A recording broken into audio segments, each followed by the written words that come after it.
The Gospel of Matthew chapter 27 verse 1 to 66. Jesus is taken to Pilatus. Early in the morning all the chief priests and the elder made their plan against Jesus to put him to death. They put him in chain, lead him off and handed him over to Pilatus, the Roman governor. The death of Judas.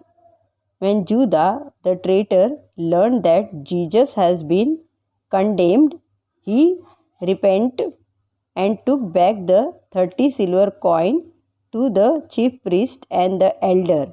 I have sinned by betraying an innocent man to death, he said. Why do we care about that? They answered, that is your business. Judas threw the coin down in the temple and left. Then he went off and hanged himself. The chief priest picked up the coin and said, this is blood money and it is against our law to put it in the temple treasury.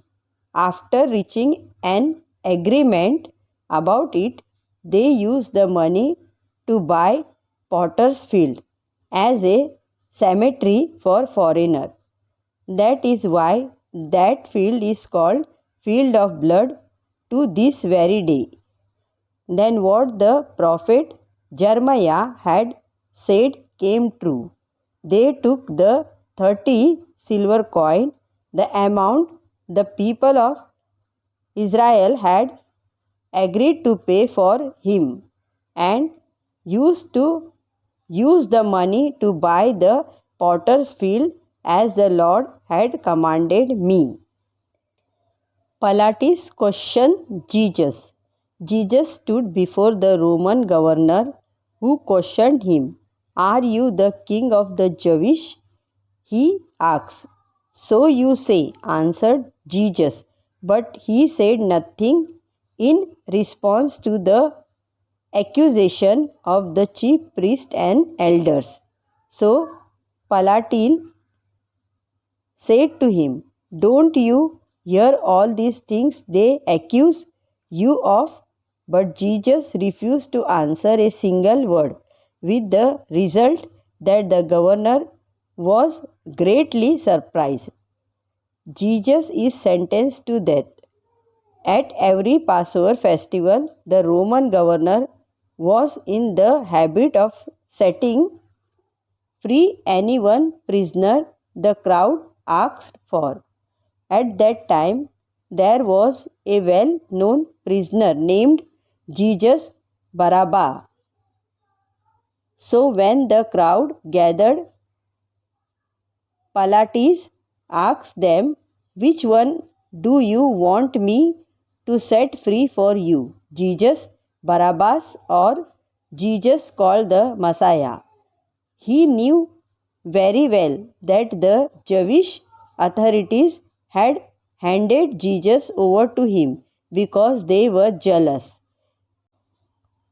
While Pilatus was sitting in the judgment hall, his wife sent him a message, have nothing to do with that innocent man, because in a dream last night I suffered much on account of him.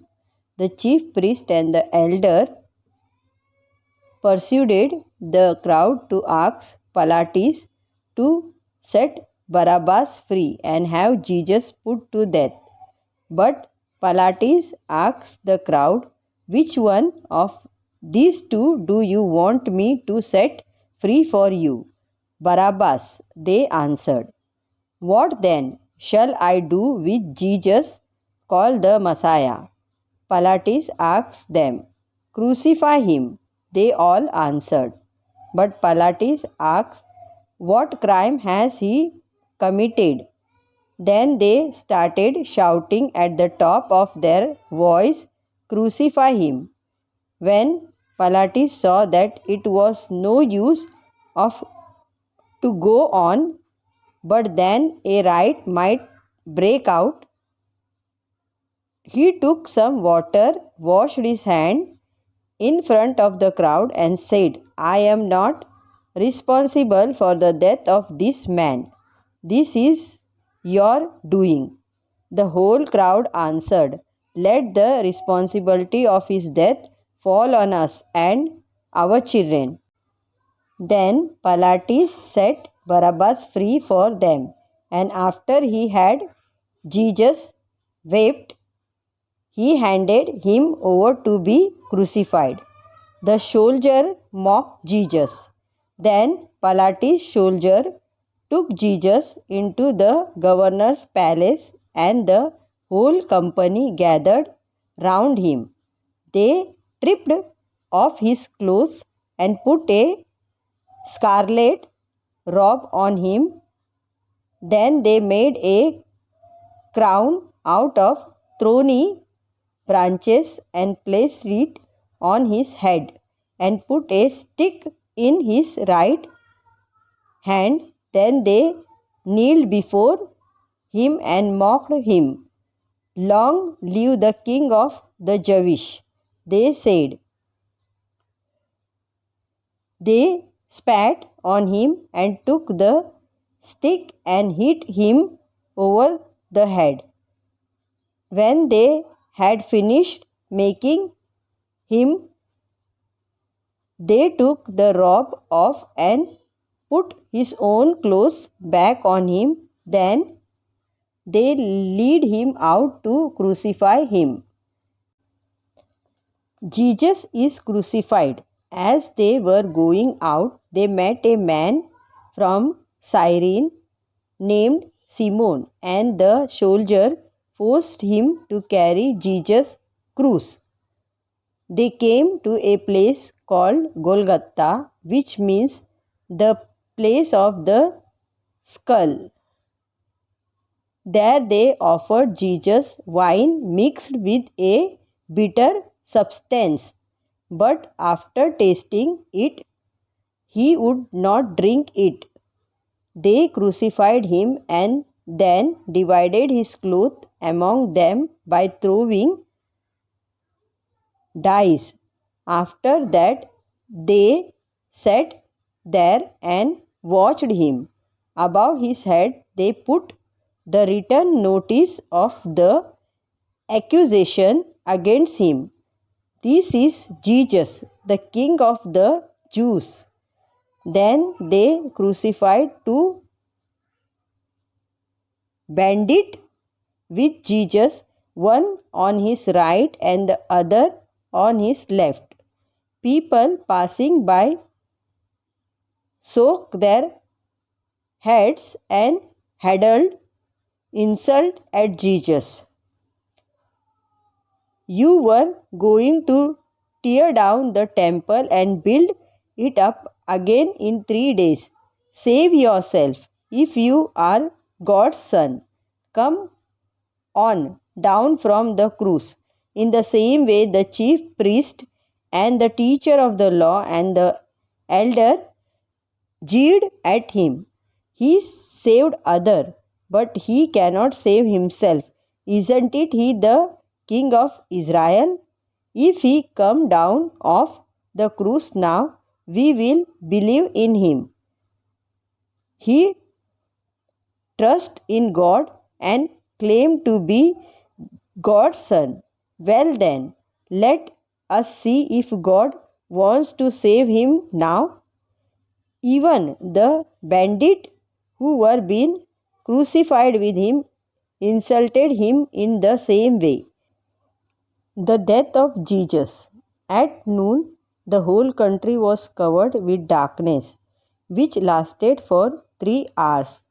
At about 3 o'clock, Jesus cried out with a loud shout, Eli, Eli, lema sabachthani, which means, my God, why did you abandon me?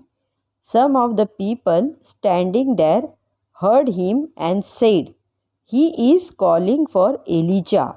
One of them ran up at once, took a sponge, soaked it in cheap wine, put it on the end of a stick and tried to make him drink it.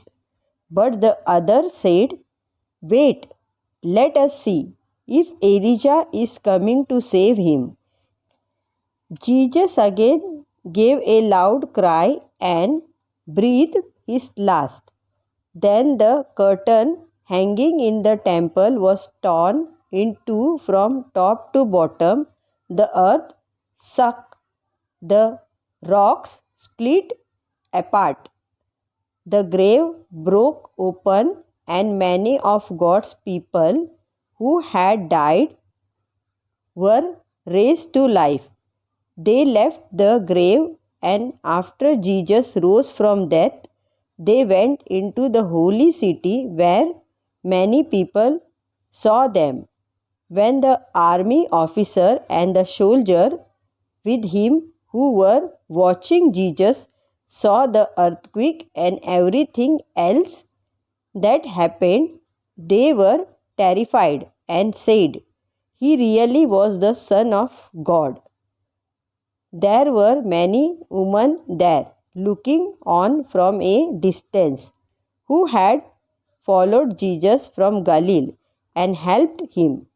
Among them were Mary Magdalene, Mary the mother of James and Joseph, and the wife of Zebedee. The burial of Jesus. When it was evening, a rich man from Arimathea arrived. His name was Joseph, and he also was a disciple of Jesus. He went into the presence of Pilatus and asked for the body of Jesus. Pilatus gave order for the body to be given to Joseph. So Joseph took it, wrapped it in a new linen sheet, and placed it in his own tomb, which he had just recently dug out of solid rock. Then he rolled a large stone across the entrance of the tomb and went away. Mary Magdalene and the other Mary were sitting there, facing the tomb. The guard at the tomb. The next day, which was a Sabbath, the chief priest and the Pharisees met with Pilatus and said, "Sir, we remember that while that liar was still alive, he said, 'I will be raised to life 3 days later.' Give order, then, for his tomb to be carefully guarded until the third day, so that his disciple will not be able to go and steal the body, and then tell the people that he was raised from death. This last lie would be even worse than the first one. Take a guard." Pilatus told them, "Go and make the tomb as secure as you can." So they left and made the tomb secure by putting a seal on the stone and leaving the guard on watch. Amen.